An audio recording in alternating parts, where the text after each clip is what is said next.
Welcome back, everyone, to episode 3 of our Elden Ring adventure.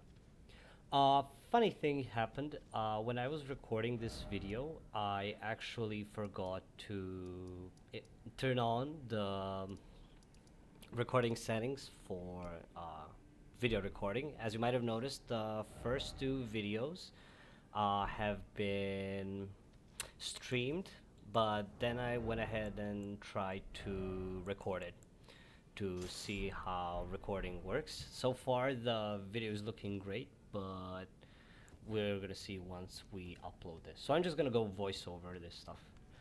So yeah, here I am entering the Groveside Cave. As you can see, the torch came in very handy because without the torch, you can literally see almost nothing before you reach the little campfire. So you're gonna have cave moss on the little left cliff hand side there. So go ahead and pick that up. As you can see, there's a couple of dogs there. I'm targeting the one. I'm looking to pull one of them, but he already took aggro, so I decided not to do anything about it. Just wait for him to come. And you may have noticed there is gonna be a big dog there, like an alpha dog. So he's gonna be the stronger version of the dogs, obviously. So you gotta be ready for that. And there he is. You can notice he's bigger, he's white. And be careful when you are trying to counterattack him because he usually goes in twice, as you might have seen just like now. So when you're looking to counterattack, make sure to wait for the second attack. So yeah, here I'm trying to hit it, but the terrain is not being very helpful. And turns out I pulled another dog from behind, so since we kill these dogs in one hit, you can just go ahead and clear them too, so you can have peace and quiet to deal with the big dog. So as you can see, they're much beefier. They hit harder as well, but nothing too hard for us to deal with. Just don't do the same mistake that I keep doing. I keep forgetting to block or dodge the second attack. So just make sure to keep that in mind. And we picked up a cracked pot. I think this is our first one so far. With that in mind, now we can actually craft these fire pots, right? You can create the regular ones and the drawstring ones. I haven't actually tried them, but I think they just, launch them faster. We're gonna try them out. And this is just one type of pot that we can do at the moment. We're gonna learn more. So go ahead, get rid of the dogs in the little water area behind. I'm gonna find some silver fireflies. Be sure to pick them up. And a golden rune.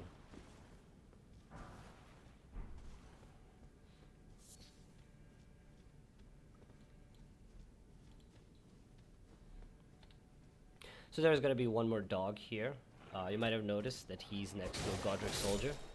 I think he also ventured inside, trying to explore the cave, but his fate was not as great. You know. So I'm just running back here, making sure that I didn't miss anything before I head into the boss fight. Since I'm actually out of flasks here, if I recall correctly, I'm just gonna run back to Grace to rest, maybe even level up if I have enough runes, and go deal with the boss while I actually have all of my flasks, because it would be kind of risky unnecessarily to go do the boss. And perfect, we have enough runes to level up. So here actually I am taking a point in dexterity, and why? The reason why is because I actually figured out what kind of build we're gonna be doing for this playthrough. We're actually gonna try something of a battle mage kind of build, so we're gonna be building dexterity and intellect, mostly intelligence. Right, so that's why I took a point into intelligence, and I'm gonna be filling those points out a bit as well. So the boss here is the Beastman of Fair Missoula. be careful with this boss. The boss is not necessarily hard, but he can catch you unaware. So he has kind of a long chain of attacks, which you kind of need to be patient for. You can also backstab him if you go behind him. So this attack, for example, you can notice how the amount of attacks is like 5 or 6 or 7 amounts of swings, right? So he's chaining a lot of swings into his attacks. But if you play it safe, wait for his attacks to finish. There it is again. Just play it safe, wait for him to finish, and then go in for a swipe or two, and then go back. And just rinse and repeat. If you manage to sneak behind him, you can go ahead and pop a couple of backstabs into him. There we go. I took a swing, but I wasn't close enough. That attack is very dangerous. That attack is actually going to be... I'm not sure if it's actually going to one-shot you, but it's going to hurt a lot. And you can actually break his poise with 2 counterattacks, but you got to be careful with the counterattacks because, like I said, he's chaining a lot of swings into his attack, so he can actually break your poise while trying to defend. So we got a Flame Drake Talisman. Let's go ahead and take a look. Talisman depicting a red ancient dragon. Boosts fire damage negation. The ancient dragons who ruled in the prehistoric era before the Earthtree would protect their lord as a wall of living rock. And so it is that the shape of the dragon has become symbolic of all manner of protections. So this is just enhancing your fire damage resistance. You guys can go ahead and actually equip it because we don't have a better talisman to equip right now. So you can just go ahead and equip it. But it's not going to be that much of a big deal at this point.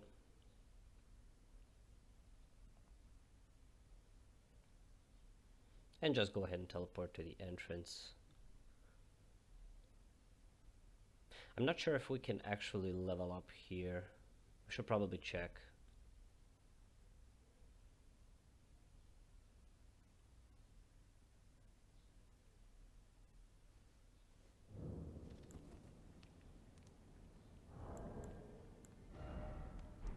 We don't. Okay, it's fine. So we're just gonna go ahead and head for the beach that our good friend Bok mentioned to us, the coastal cave primarily, but we're gonna be clearing out the entire beach. I think that's where I'm headed here first. So we got the gold tinged excrement for poop pots. You can also make poop pots here.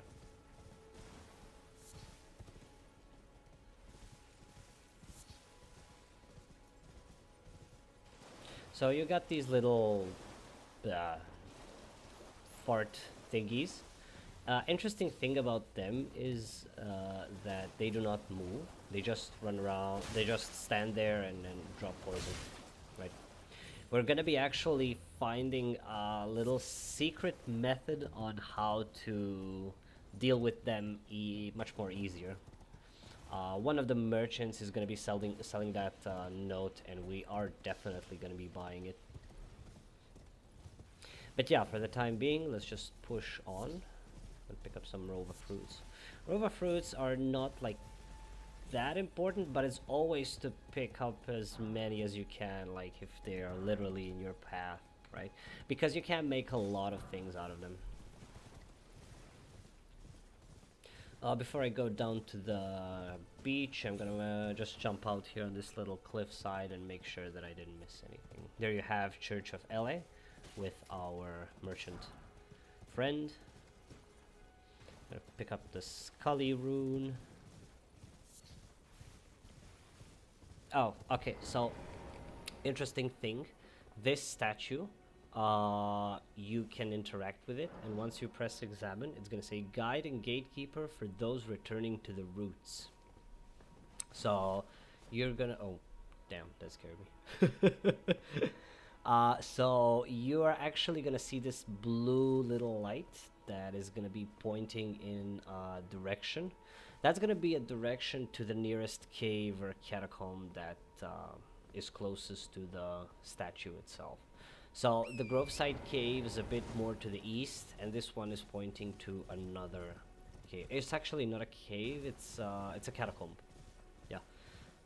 So we're just gonna go ahead and check it out. We're not gonna be doing it yet, because I'm gonna wait to get some dexterity, and so we can wield the flail, which is gonna make our lives much easier in that cave. And don't worry, I'll explain everything why. No worries there. So yeah, just clean up the nobles. So right there, where the way he's walking from, that's where the catacomb is hidden. Like right tucked in here. Yummy times, mushrooms, and there you can kind of see it kind of melts into the surroundings, the doors. So we're just gonna go ahead and open them up and just pick up the grace. We're not gonna be moving into the catacombs for the time being. Stormfoot Catacombs. We gotta remember to do that once we are better equipped.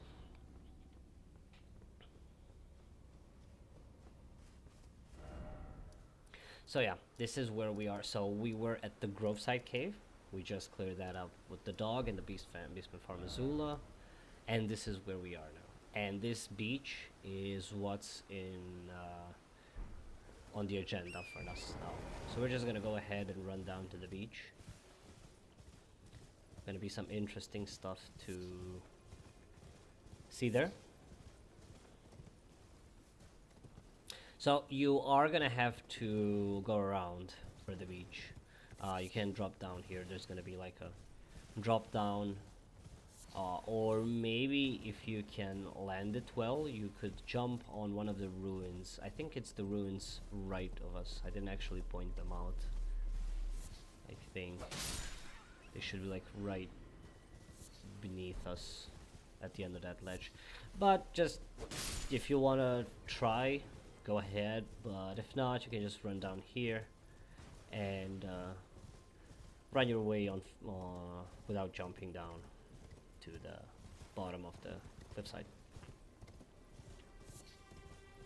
The moonlight is actually very nice. You can see it far off in the distance. It's very cool. The level design, the areas, the nature, it's very good design. Okay, so big problem here. This is a giant. He is as tough as he looks, right? So you don't necessarily actually have to deal with him. You can just kind of go around, which is exactly what we're going to be doing here. You can try to fight him, but he's pretty beefy.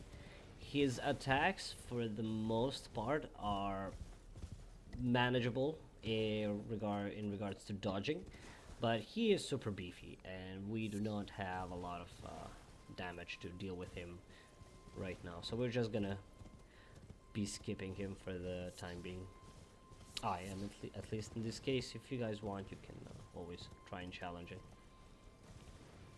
So, but he doesn't drop anything special. He drops, I think, 1,000 runes. Okay, so this part right here. Wait, what am I think. Okay, so I'm coming here to explain that there is a certain point at which the beach stops, so you gotta be careful when running in water, so you don't fall off. So yeah, this part right here, you can see something moving in a certain pattern. So that's, you saw the red scarab that we killed, the scarab that actually refills our flasks. This scarab actually gives an Ash of War.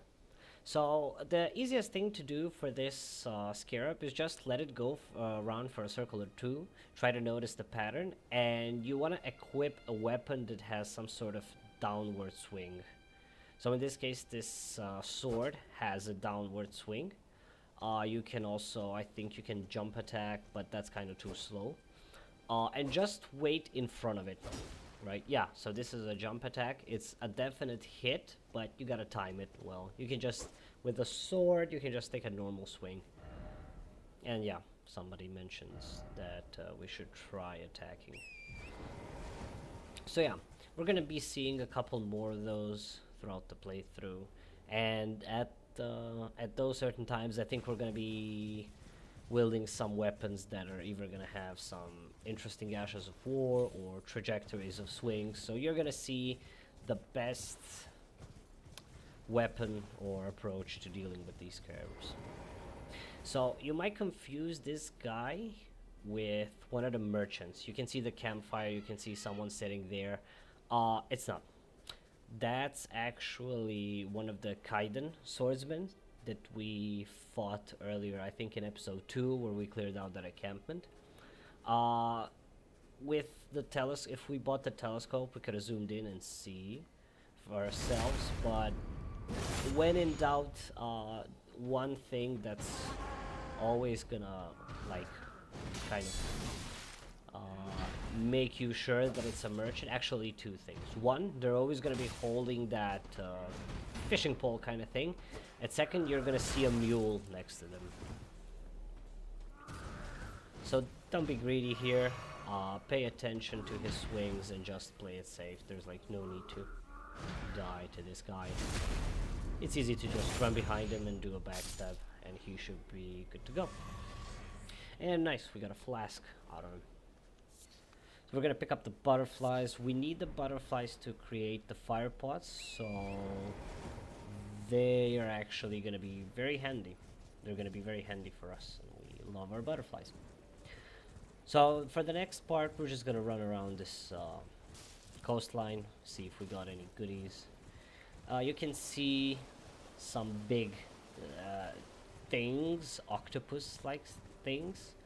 Don't fight them. Don't fight them. Like, if you engage the giant and even probably kill him, if you've seen how much health the giant has, this thing, I think it has double the health. And it's got a thick armor all around it, so unless you specifically hit the face, you're gonna be dealing even less damage than the giants. So just ignore it. They don't drop anything big. Here we have a new type of enemies. These are actually called the demi-humans. And if you remember what I talked about before, about day and night having making a difference in the game, this is one of those instances.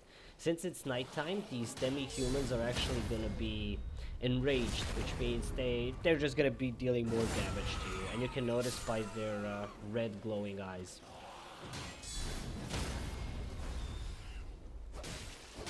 But they're still relatively easy to kill. Just go pick them off one at a time, and you should be more than fine. We're gonna go ahead and continue running through the coastline.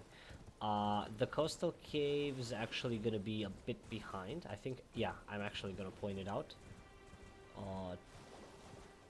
Yeah, I don't know where I'm running there, but the coastal cave, it's very easy to miss. Okay, so I'm kind of pointing where the demi-humans are, the ones that you meet here, and based on them, like, where the cave is. Like, it's super easy to be missed, so just keep an eye out on the left side.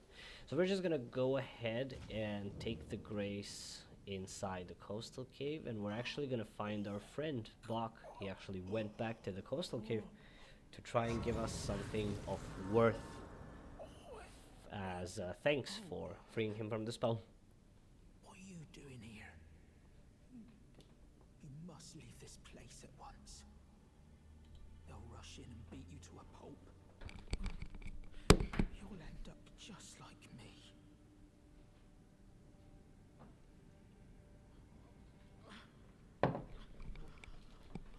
Sorry guys, I had to actually go grab some water. I'm pretty thirsty. So he went inside the cave to pick something up for us, and the day that he's mentioning is gonna be the actual other demi-humans, the ones that actually kicked him out of the cave. So yeah, we're just gonna go ahead and rest. It's gonna be nighttime. Am I gonna immediately go? I'm actually gonna, I think I can actually level up, so I should kind of use my runes. Perfect. Okay. So as you can see, we're pumping dexterity. We're gonna go up to 18 as soon as possible, and then we're gonna see where we head from there. We do have enough HP, so it should be fine for us to pump some damage skill points. So the torch here, again, super useful. Like, without it, you would virtually see nothing. Right. So when entering the cave, be careful. There's going to be one demi-human with his back turned to you. So look at the difference, like with no cave. The only thing that's illuminating just a little bit of the surroundings is the messages that other players left. And if you're playing offline, you're not even going to see that, right? So the torch here is a big boost.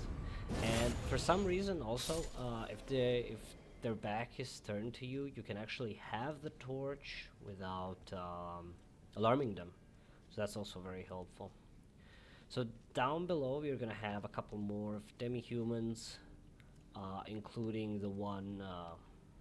So like you've seen the alpha dog, the bigger dog, you here have an alpha demi-human. The guy directly below me, he's wearing a club.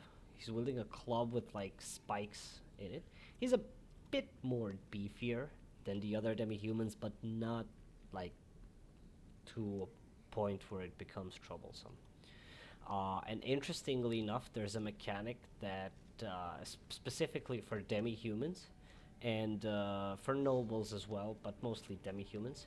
If you kill the alpha before you kill the other guys, the other guys are actually gonna go retreat and be like begging for mercy, and not be hostile anymore. So something to keep an eye on. So you got this guy right here. Be careful with him because you're gonna pull the demi-human on the right side over there, like I just did. And on the left side there's gonna be the two demi-humans that I pointed out, with one of them being alpha. So we're just gonna go ahead and clear them out as well, because they are the only enemies that are left in this cave. So yeah, you can see the difference between the big dog and the regular demi-humans. Here I actually decided to get rid of the small guy first, so I can have the stronger demi-human all to myself, and so I can deal with him easier. So as you can see, he's just a little bit beefier, but not that much actually. You just go ahead and dispose of him, and he dropped a string for us. So you actually need the strings for the drawstring version of pots, and later on we'll see greases. So here is gonna be the boss room fight. Don't rush in, otherwise you won't be able to see this gold summon sign. This is actually an NPC summon sign. It's not an actual player. And the reason I'm saying to not rush in is because when you reach the door of the boss room, the gold summon sign kind of appears slowly. So you might actually not even see it unless you wait a bit for it to show completely. So yeah, we're definitely gonna summon Old Knight Ishtvan. He's a very badass dude. You're gonna see him in action right now. Definitely would recommend taking him with you. He has a very cool sword, not gonna lie. So yeah, just you can go inside, and an optimal thing to do here, I hope, okay, perfect, I did it here. So the optimal thing to do is kind of to sneak here and to kind of get a drop on the bosses there. But Ishtvan kind of blew our cover. He kind of did his thing right next to me, so we kind of had to go with it. So these guys are the demi-human chiefs. There's two of them. The second one is going to be coming soon. They're super aggressive, but they don't have a lot of cores, so doing guard counters on them and jumping attacks is gonna get you a long way. But be careful because they are super aggressive. So you should ideally let Old Knight Ishtvan take aggro on one of them, so you can deal with the other one all by yourself, right? So he's kind of getting there, he's getting aggro with the other guy, so we have this demi-human chief to ourselves. So as you can notice, you can just go ahead and go at them. They don't have a lot of points, but they are super aggressive, and they do cause bleed buildup, so you gotta be careful. So just go ahead and flask up here, and there's no point in risking it. We're doing pretty well.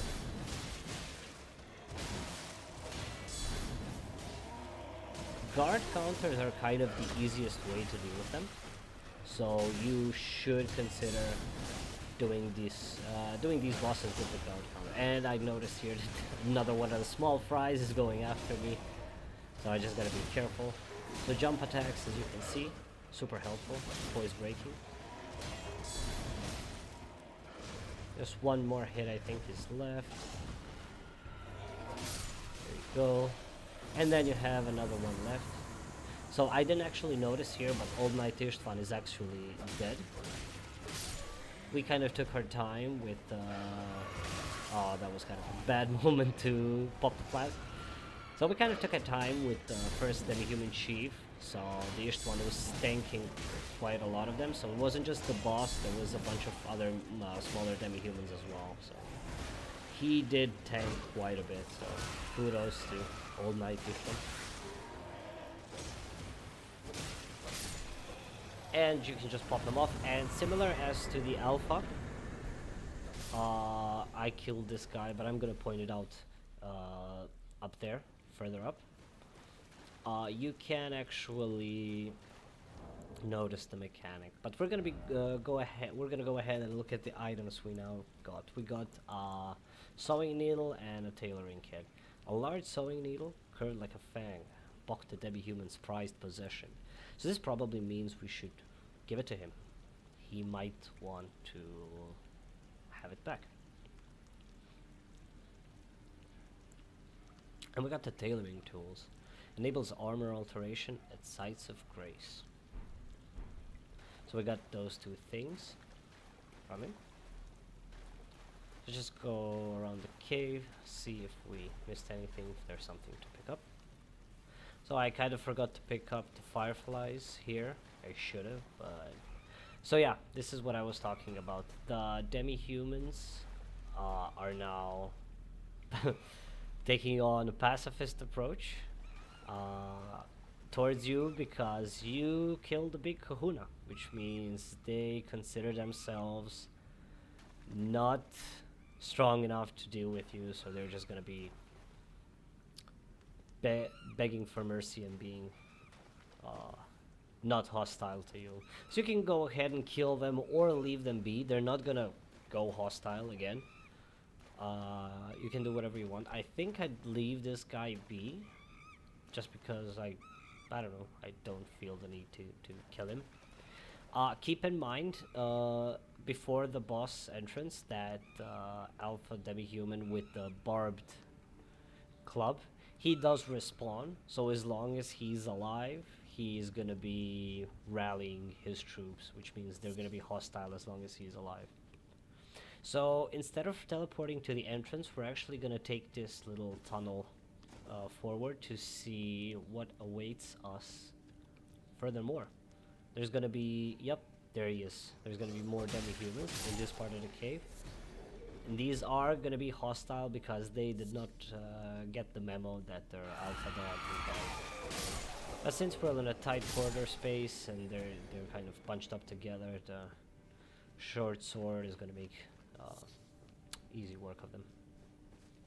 So just go ahead and keep running, and boom, we're out of the cave. And if you notice, that's the beach that we were on. So we emerged on the other side. You could have seen from the beach a small island, and you might have thought, how do I get here? Is it possible to get here? Yes, it is, and this is how you do it. You don't teleport to the entrance at the boss room, you just continue through the tunnel, and it's gonna spit you out here. So this is where we actually are. This is the, I think it's called a Dragon Isle. or something like that. I'm not sure. But you're gonna notice why the island got its name in such a way. So just take your time, look around, soak up the view, see if you got something to pick up.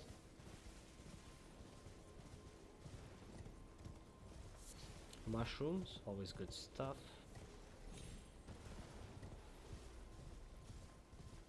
And we have a grace here. Of course, go ahead, take it. You can rest now, you can rest later. It's pretty much the same. I'm gonna rest here because I think I wanna see, yeah, I wanna see if I can level up just barely. I think, yeah. 1560, 1659, so that's 90, 101 rune we're missing. Kind of unlucky, but it's okay. We're gonna get it pretty soon. You also can see these jellyfish here. Don't attack them. They are not hostile. You can kill them, obviously, but they're not gonna be attacking you. So, welcome to the Church of Dragon Communion. This is probably why the island got its name. Because of the dragons here. There's like mummified remains of a dragon. And you have this altar right here, the ritual of Dragon Communion, that can be performed here. So you can actually learn incantations, dragon incantations in specific, and they're actually gonna be costing you a currency called Dragon's Heart, which you can see on the top left corner, and they scale with Faith and Arcane, and they're pretty cool. They're very cool, and as you defeat dragon enemies and dragon bosses, you're gonna unlock more of dragon abilities. Cool thing that's been done in this game that I very, very, very much like is that the more you use the dragon incantations, the more your face, your eyes primarily, but then again your face as well, morphs into a dragon.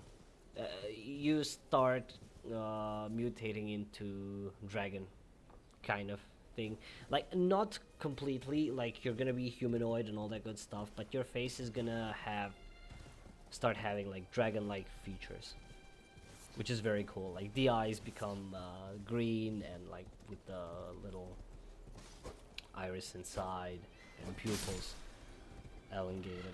Oh, unlucky. Our penguin got away. So yeah, you're gonna notice jellyfish. If you see them in this bluish white color, that means that they are not hostile and they're just happy to be here. But if you attack them, they will become red and they will attack you as well. They will become hostile and I think they spit poison at you, so you gotta be careful. If you see them, they can also be hostile by themselves in some groups, and if you see them in a red color, then you know that they're gonna go after you, so be careful. We're gonna pick up another Scully, a great dragonfly head, and this little guy wants to tussle. Sit down, little guy. These penguins have always been super weird to me. Like the sound they make is very nightmare fuel, fever dream kind of thing. But yeah, we're gonna go ahead and check out the ruins for a bit. Pick up the mushroom, obviously, whenever we see it. And you can climb on top of these ruins. So make sure to go up. You can go ahead and pick up this item right here. Exalted flesh, very good stuff. Okay, let's go ahead and take a look. A lump of animal flesh pickled in a medicinal solution mixed with fiery spices. It's a craftable item. It temporarily boosts physical attack. Considered a delicacy in the Badlands, this invigorating repast was for the exclusive benefit of those who they deem heroes. So, yeah, we can make these, and we will in the future. And these boost physical attack to a significant extent. Like, I think it boosts up to 50 or 70 or something, I'm not sure. They are relatively tough to craft, but you can craft a decent amount from them. Very good stuff. Very good stuff indeed. So if you're playing online, you're gonna notice that this message in particular has kind of a glow to it. That's because this is a developer message. This is a offline message in game specifically. The rest of these are just gonna have like a faint glow. So let's read what it says. Far to the east, you'll find the Cathedral of Dragon Communion, a place where draconic power gathers. So, indeed, much more to the east in territory called Caelid Wilds, we're gonna find the Cathedral of Dragon Communion. This is just the church, but we're also gonna be finding the cathedral as well. That's gonna be much later in the game. Go ahead, pick up your mushrooms, they're always good for you. Come here, Scully. And I think, actually no, there's one more part of the island that you should check out if you want to pick up some loot. It's very well tucked away and hidden. You kind of have to run along this edge to find it. It kind of goes down. Ah, there you go. There. So that's the part that you wanna look for. That's a little tucked away area that has some goodies for us. First of them being the scarab. So this is, like I said, we saw the flask, red flask scarab. We saw the little invisible or underground scarab. When it's above ground, it's gonna look the exact same as this. So these white scarabs, they're either gonna give you somber smithing stones or they're gonna give you ashes of war. You go ahead, kick his ass, and this one gives somber smithing stone, which is very nice. So somber smithing stones, as opposed to regular smithing stones, are used to upgrade special weapons. Like there are certain types of weapons in this game that are special and can only be upgraded with somber smithing stones.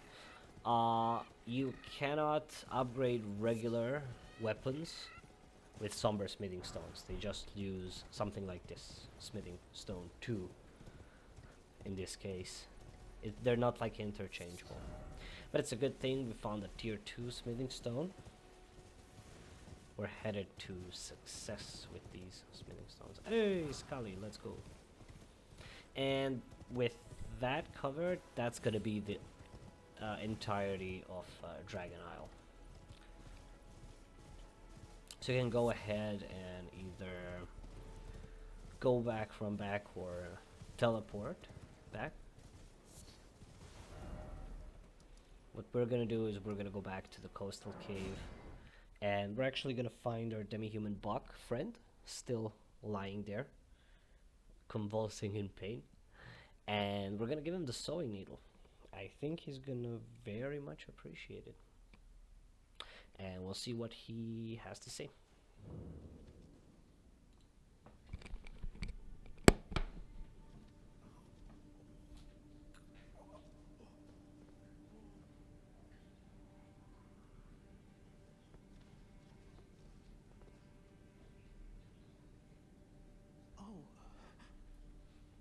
What are you doing here? You must leave this place at once.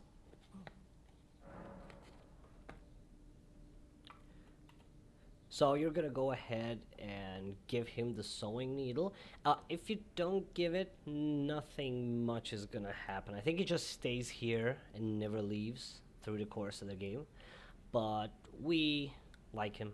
He's nice. He went to all this trouble to go to the coastal cave where he knows that he is unwelcome, to find something of his Wait, to give to us as a reward. is that what I think it is?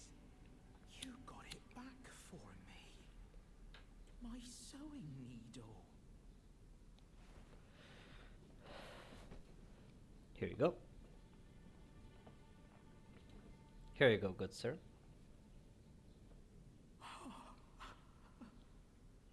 What made you go and do a thing like that? My mum was a seamstress, and that sewing kit was all I had to remember her by.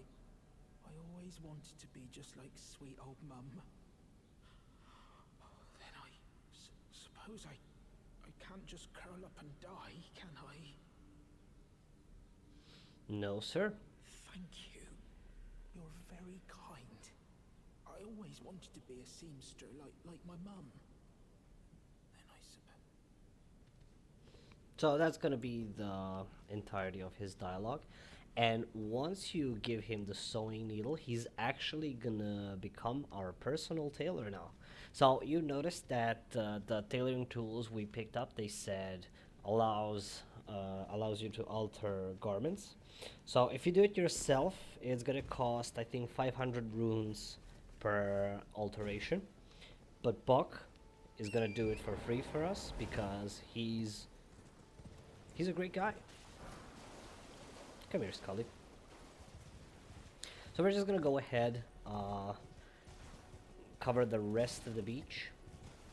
So as you can see there, you can see the guy sitting by the fire, but you can also see the mule, so you can be kind of certain that that's gonna be one of the merchants. So just go ahead, see what goodies he has in store for us. What do you need? I don't want any trouble. Let's see what you got, sir. So you got some boluses. So all of these boluses are here to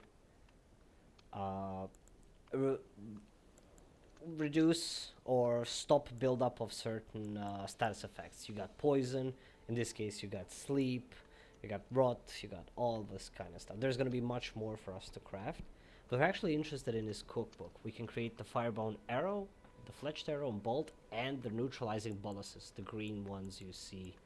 So we're rather going to be picking up the cookbook instead of buying the boluses themselves, because we're going to be able to craft them. We're probably going to be... You can buy the short bow to simply just to pull the enemies one at a time, but since we got the bone darts, I think we're going to be good for the time being. And you can also buy the arrows next to him. I mean, it is pretty cheap. You can buy it, but at this point in the game, we're just gonna stay with the bone darts. And he also sells two different notes. We are gonna be coming back and picking them up as soon as we get a little more money in our pocket. But for the time being, we're just gonna be buying the cookbook. So let's go ahead and check out the rest of the beach. So you can see there's the Dragon Isle where we are. Hey, Scully. So that's the Dragon Isle where we just were.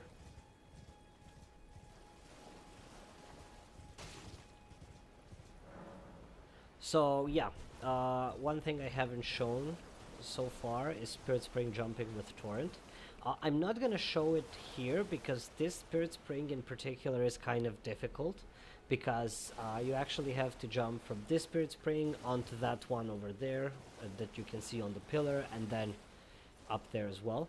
But I will point them out and show you how they work as soon as we find an easier one. You can try these out. You don't take any fall damage from the Spirit Spring whatsoever, as long as you land in an area where you can actually land and not like a hole or something like that. So these Cullies are gonna be awaking, Skelly Boys. They're gonna be awakened as soon as you pick up the item. You don't have to deal with them now. We're gonna be seeing much more of Skelly Boys later in the game, and I'm gonna show you how they work and how to deal with them with ease. So yeah, that's gonna be all of the... That's gonna be in the entirety of the beach that we covered. So yeah, from this bottom Spirit Spring, you jump on the pillar there, and then from the pillar there, you jump on that ledge up there. And you're actually gonna be landing at the very beginning, where we left those first catacombs, the Cave of Knowledge, and where we met Vare. So yeah, something here, kind of. Yeah, here I'm considering where to go next and what to do next. We kind of covered the Dragon Isles. We covered the beach as well. So we're looking kind of over what we did so far. So all of this is kind of what we covered so far. And I think I'm gonna show what's next. Yep. So this is gonna be what I'm showing right now. This is gonna be what we're gonna be covering in the next episode with this little area right here. So this little chunk is what we're gonna be covering.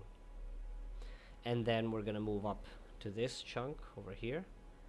And we're gonna kind of we're gonna go all around this lake and leave the lake last. Yep.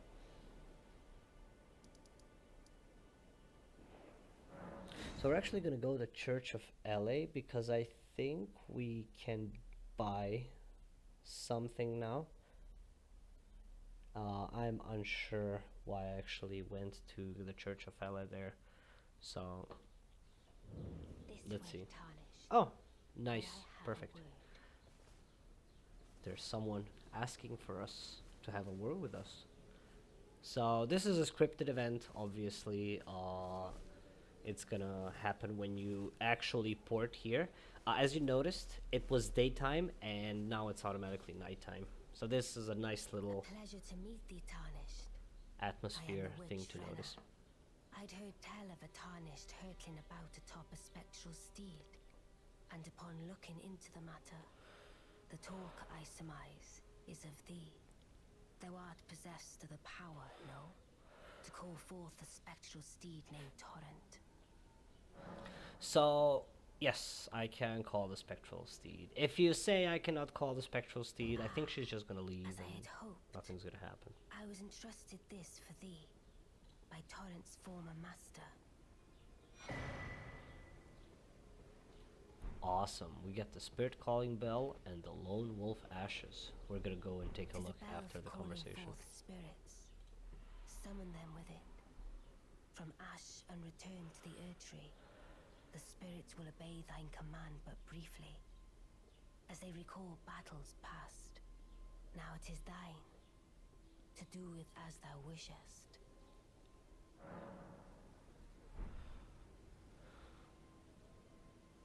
So go ahead and talk again to her, exhaust her dialogue. We are going to be seeing more of her. There's a significant part of the entire game lore and this world's lore related to her. We are definitely going to be seeing her again and exploring her story. I am super excited. It's a very cool story. You can actually have a hidden ending with her questline, which we are going to be Forgive doing. mine intrusion, Tarnished. I doubt we shall again meet.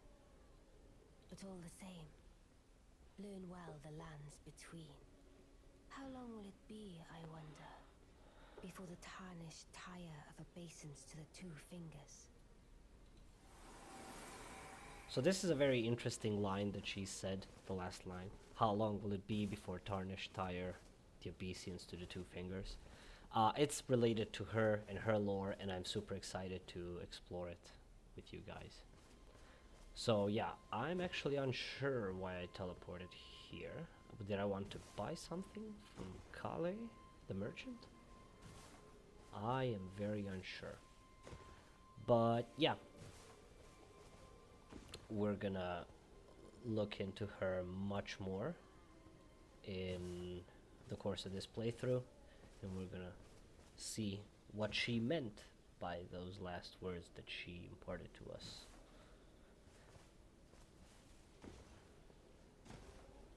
Yeah, I'm jumping here. I'm probably explaining something related to her for some reason. I still forgot what I wanted from Kale.